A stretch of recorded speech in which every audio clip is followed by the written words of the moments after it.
Olá, eu sou Liboni e eu sou o diletante profissional. Enfim, chegamos em tal 2019, mas assim, será que a gente chegou mesmo? Eu tenho me perguntado muito isso, porque parece que a gente está vivendo uma continuação desse 2018 e não que faça um grande sentido essa coisa de dia 31 virou o ano, muda alguma coisa. Não exatamente, mas assim, eu acho que a página tinha que ter sido virada ali naquele momento da eleição. E essa página não virou, essa ficha não caiu e as pessoas não entenderam o que aconteceu ainda. E elas estão vivendo a verdadeira definição de loucura, que é fazer as mesmas coisas exatamente das mesmas formas, esperando que tenha um resultado diferente. E tudo indica que as pessoas não entenderam que houve uma mudança de paradigma muito forte. Deixa eu chegar num ponto mais claro, vamos assim. Vamos pegar aí essa polêmica recente aí da ministra, mas não por causa dela, não vou entrar na polêmica em si, mas na forma como aconteceu. A ministra fala lá da menina veste azul, menina veste rosa, e puta, o vídeo é horrível, é pavoroso o vídeo, mas qual foi a reação a isso? De novo, foi aquela reação das pessoas indo no Twitter, indo nos Instagrams, indo nas redes sociais, lacrando e mostrando suas ironias e suas respostas inteligentes e sua superioridade intelectual mediante tudo aquilo, e todas as pessoas compartilhando e fermentando aquilo para dar aquela aparência de gigantismo e aquela aparência de maioria e aquela aparência de volume. E o que essas pessoas não entenderam é que assim, a gente vinha seguindo nas últimas décadas onde de fato as minorias tinham uma voz, tinham uma participação relevante nos governos ali de esquerda, não exatamente por ser de esquerda, porque a esquerda não tem tanto a ver com isso, mas porque no Brasil a esquerda abraçou esses grupos de minorias entre as suas minorias econômicas originais, que seriam os trabalhadores, e deu voz para eles e também usou esses grupos como força, né, como militância real, como militância armada. Então, uma das facetas da esquerda foi essas minorias que se aglutinaram ali em torno desse grupo que dizia defendê-las. Então, o que aconteceu exatamente nessa eleição? As minorias, todas as pessoas colocaram todas as fichas dela na mesa. Elas fizeram uma aposta violenta. Com toda aquela campanha do ele não, do tudo isso, pra lá, pra cá, se você é isso, você não vota naquele, se você é aquilo, você não vota naquele. Você colocou todas essas minorias, todos esses direitos, todas essas pessoas, todo esse conjunto numa aposta. Você levou para um jogo onde ele não deveria estar. Tudo bem, é importante a política, é importante você saber das minorias, é importante você saber como o governo vai tratar, é importante você ter os direitos, é importante você ter um governo que proteja os direitos de quem precisa de direitos de fato, de direitos de proteção de fato. Mas quando você jogou todas essas fichas lá e você parou de discutir, e se a gente reparar, em nenhum momento na campanha você discute propostas, nem de um lado nem do outro. Eu fiz os vídeos aí falando dos planos de governo, eu li os planos de governo, mas isso não foi discutido na prática. Na prática foi se falando só de generalidades, foi se falando só de coisas assim, de efeito, só de palavras de efeito, e não se discutiu de fato as coisas. Mas jogou-se ali naquele caldo todas essas apostas. Então, quando você faz isso, o que acontece? Você está falando, olha, nós, todas as minorias unidas, temos um poder de representatividade E vamos eleger esse presidente para demonstrar isso, para demonstrar que as pessoas que defendem as minorias são a maioria no país. Essa aposta nunca deveria ter sido posta na mesa. Essa aposta nunca deveria ter sido lançada. Esse é o grande erro. Mas lançou-se essa aposta. E perdeu. E assim, apesar de existir hoje o mesmo número de pessoas que, em volume absoluto, defendem as minorias, e apesar de existir hoje o mesmo número de pessoas que estiveram na campanha, que estiveram há tempos atrás, que eram grupos de pressão importante, esses grupos de pressão perderam o seu poder. Simplesmente porque você tem uma prova empírica, não que seja definitiva, tá? Eu não estou falando que assim, olha, essa eleição ela prova de fato que são só minorias, blá blá blá blá blá. Mas o de fato, ele é muito difícil de você determinar. Mas você tem uma chancela que diz o seguinte: essas pessoas que estão reclamando, essas pessoas que estão falando desse direito, daquele que ela quer, dessa proteção ou daquela que ela quer, são uma minoria. Uma minoria mesmo.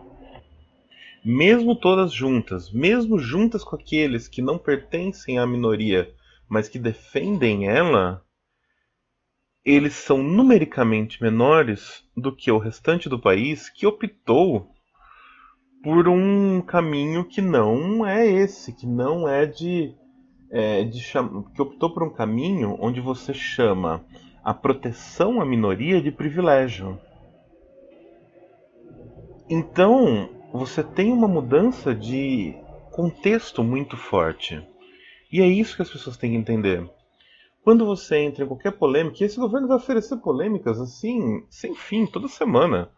E talvez seja até uma estratégia. Eu não sou conspiracionista, eu não gosto de entrar nessa paranoia de falar assim que os caras estão fazendo isso de propósito para esconder, porque às vezes isso atribui inteligência demais para quem não tem tanta inteligência assim. Eu acho que muitos dos casos são simples e pura burrice mesmo, e uma crença estúpida nessas bobagens que eles falam. Mas é um mecanismo de divergência, é um mecanismo de distração.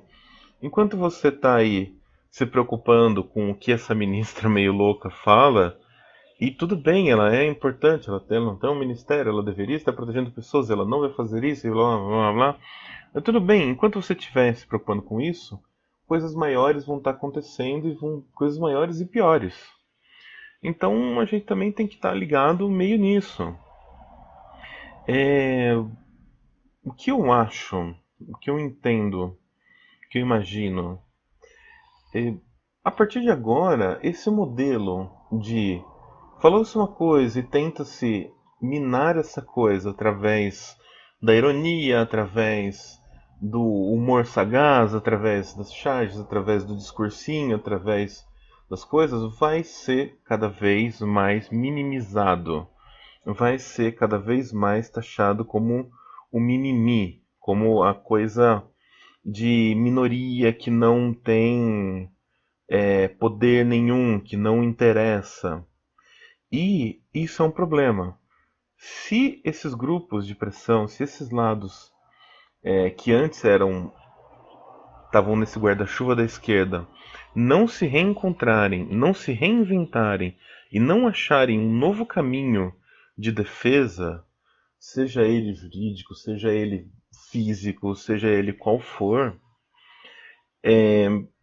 eles vão ir encolhendo, encolhendo, encolhendo, encolhendo, encolhendo, e cada vez menos as reclamações deles vão ter valor. E veja, numericamente nada muda. O que muda é a impressão de quantos são esses números, porque ninguém consegue ir e contar. Não existe esse instituto de pesquisa que vai lá e faz essa contagem de quantas pessoas exatamente Aprova ou não aprova o que esse ou aquele ministro do governo fala. Mesmo essas pesquisas por estimativa que se fazem, que vocês viram, a gente vê na eleição, como elas são muitas vezes, para não dizer erradas de propósito, muitas vezes elas não conseguem atingir, elas não conseguem acertar. Então, né, eu acho que está na hora. Isso daí já foi falado durante a campanha. Lá o Mano Brown, o próprio Cid Gomes. Enquanto esses líderes que a gente tinha antes não se reencontrarem, não reencontrarem um caminho de falar com o povo, um caminho de se conectar de novo com maiorias de fato. Quando eu digo maiorias de fato, eu não quero dizer assim, esquecer as minorias, e sim aglutinar de novo todas as minorias no mesmo caminho, aglutinar pessoas que não pertencem a essas minorias em favor a elas, e aglutinar ideários contrários aos que estão aí, numa maioria real, não tem salvação. Qual é essa solução? Eu não sei. Qual é essa mudança? Eu não sei. Você pode dizer assim, olha, no tempo da ditadura, você tinha guerrilha urbana, você tinha guerrilha armada na rua. Essa é a solução? Provavelmente não. Essa solução já foi tentada, serviu para uma época e ok. Qual é a de hoje? Não sei.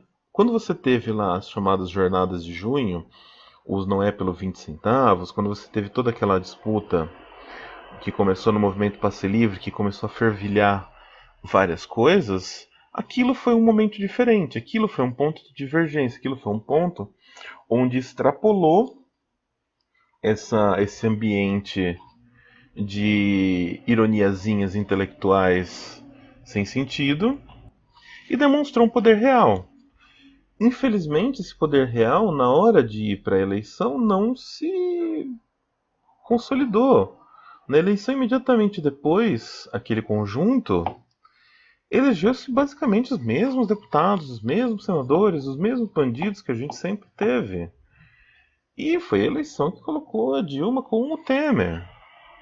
De novo, a mesma receita de sempre funcionou. E isso foi tão decepcionante que a gente chegou nessa eleição agora, que as pessoas falaram não, que era uma coisa totalmente diferente. E não importa que seja totalmente diferente, eu não vou tentar. Então, eu não sei. Eu não sei o que dizer. Eu só acho que enquanto a gente não bater o martelo nesse 2018, enquanto a gente não mudar essas táticas, enquanto a gente não divergir o discurso, vai continuar essa mesma coisa e o lado de lá, o lado dos que acham isso uma frescura, o lado dos que acham essas dores individuais um problema que não se deve ser tratado, só vai se fortalecer. Porque uma coisa que a gente teria que ter aprendido, que não aprendeu, é que esse lado do que a gente chama de direita, eu detesto esses termos de direita e esquerda nesse conceito, porque esses termos de direita e esquerda, eles estão abarcando no Brasil coisas muito, muito diferentes do que deveriam. Mas esse lado do que seria a direita brasileira, ela é uma direita estudada, é uma direita, tá, vamos dizer assim, se estudada a pessoa estuda lá o que ela quer e entende o que ela quer do que ela está estudando. E eu não quero entrar no mérito nisso, porque muitas vezes as pessoas pegam um livro e estupram a ideia que tem ali dentro para usar. Mas são pessoas boas de discurso, boas de debate, boas de diálogo, e que elas começaram a provar que essa superioridade intelectual que vinha da ironiazinha dos memes e dos twitters e dos etc. Não é frágil. E elas conseguem vencer no discurso dizendo barbaridades. Então, tá na hora de repensar, tá na hora de achar outro caminho, tá na hora de, sei lá, olhar para trás ou para frente, mas fazer alguma coisa diferente. É isso, eu não sou líder de nada, eu não sou ninguém, eu só faço essas reflexões e nem sempre, então não se preocupe que o canal não vai virar nada sobre isso. Eu vou continuar fazendo meus vídeos sobre coisas triviais e, e é isso. Aí no fundo você viu eu apanhando depois de umas 2 semanas sem desenhar, fazendo um retratinho a carvão num botânico de 1800 e alguma coisa chamado Casimir de Candolle. E é isso. Obrigado aí pela atenção, obrigado por ouvir. E eu agradeço muito quem curte, compartilha e comenta.